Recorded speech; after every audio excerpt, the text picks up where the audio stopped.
ఇవాళ పోచారం డ్యామ్ కాడికి వచ్చిన. ఇవాళ ఈ డ్యామ్ తిరుగుతున్నా.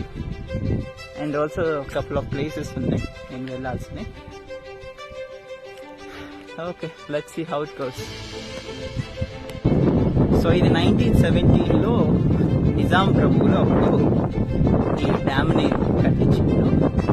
సో ఈ డ్యామ్ యాక్చువల్గా 1.7 కిలోమీటర్స్ ఉన్న డ్యామ్ ఇది. సో అప్పుడు ప్రొక్లైనర్స్ లేవు, ఏం లేవు. సో చేతితోటి కట్టడం జరిగింది కాబట్టి ఇది కంప్లీట్ అవ్వడానికి 1922లో కంప్లీట్ అయింది. ఇది నియర్లీ ఒక 10,500 ఎకరాలకి ఈ వాటర్స్ స్ప్రెడ్ అవుతుంది.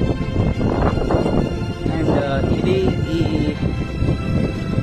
ఈ ఏరియాలో one of the prime water source.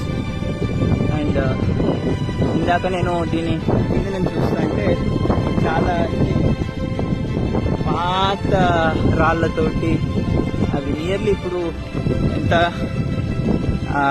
120 సంవత్సరాలు అయింది ఇది కదా. బట్ బాగానే ఉంది, చూడాలి.